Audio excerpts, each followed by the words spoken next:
people who are or who are not familiar with Philippine mythology and folklore, this is a really interesting way of like explaining some of like the monsters that we grew up with, or the stories that our relatives would tell us to like warn us about things.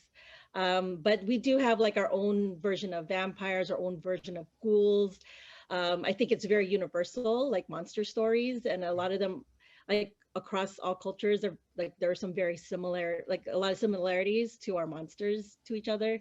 There's always a monster that eats babies or whatever, or that eats like souls, and there's always like a dwarf type character that exists in all of our mythology. But you don't have to know Philippine mythology in order to follow the stories in Trese. You just have to like open your mind and just let them take you, because you'll get it. Like you'll follow along, you'll understand the story, because they created their own world within the mythology, so that they've created, like, let's say the aswang are like they're kind of like they're demon like vampire characters, and so they actually have like they're actually like a mafia family in the store in Trese.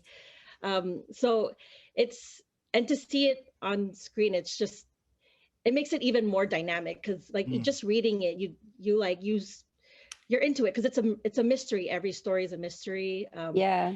So about that, we hear that it's coming to a Netflix, or Netflix is bringing it into a series and it's dropping soon, I believe, or if not it's already. out. So it's out. Okay, great. So what are your thoughts on Netflix adapting this comic book and bringing it to a wider audience?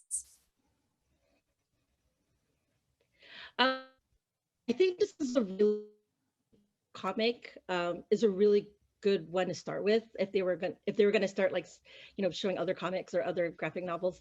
I feel like it's amazing. It's like so crazy, because we never grew up having like a Philippine based animated show or animation studio or anything. They always just translated like a Japanese anime into English, or sometimes Tagalog. So when we're growing up, we saw Voltus 5. I watched Evangelion when I was like, like I was visiting the Philippines. And so they would just show Japanese cartoons. So it's kind of like this anime style, like the anime style they're using is kind of like, it's very familiar to us, but it is really like, it's kind of like a little overwhelming. You get a little choked up, because you get to see like, you know, like the accent, you hear the accents, you see like certain part, like we have, I've talked to people who grew up in Manila, and they're just like, the backgrounds are really beautiful in the show. Like the artwork is so amazing. Like it almost looks real. Like it's almost like, yeah, we're there. Like you could feel the heat on your skin. That's great. Yeah. So it's amazing for a lot of people in our community. And I think it's like, we always want to share our stuff. Like everyone wants to share, like, especially the scary stuff. It's like, see, I grew up hearing those stories. So it sounds like you're pretty excited about it coming to a wider audience. And it sounds like, from what I'm hearing, and you tell me if you agree with this, but are they staying pretty true to the comics? And then are they also staying pretty true to Filipino mythology, or however you want to describe it? Does it feel authentic? Authenticity is kind of like, sometimes it can be subjective. I like approaching Trese, and especially the world building that they did in just creating, like, they were inspired by the mythology and by the folklore, but I don't think we have to like attach it to, like, connect it too much to it. I think you have to just keep an open mind of, like authenticity is kind of like, or like, it's just like eating like it's like eating fusion food. Like you have like the essence of it, but you can't just keep connected too much, or you can't compare it too much to like the OGs or whatever. It's just like, there are rules, and sometimes we could play with those rules as artists.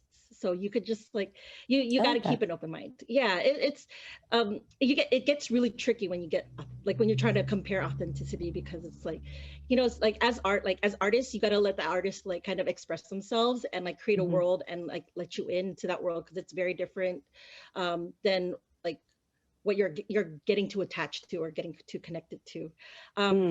Comparing it to the comics, and as reading the comics, it's a tad bit different. I think the comics are a little bit darker, like the humor is a bit darker. the character, like some of the situations are darker. So I think to make it a audience, maybe it's too much, but also introducing everyone to Trese. But I know that the first book, he's the first book in the series, like to for the stories. But like, but it's a trip to see. Like, it's such a trip to watch. Like I read that story, like, and for it to connect and the way they portrayed it, in the animated series. So I think like as well as like the artist of the book, the artists of the series needed to do what they had to do to, like, sometimes things work better in a graphic novel than they did on screen, and some things work better in the series than it did in the book. So I mean, Mhm. like, we gotta, like, their budget, like, we gotta give them room to budge. And I really I like both, and I hold them in their own like categories. Hell yeah. That sounds great.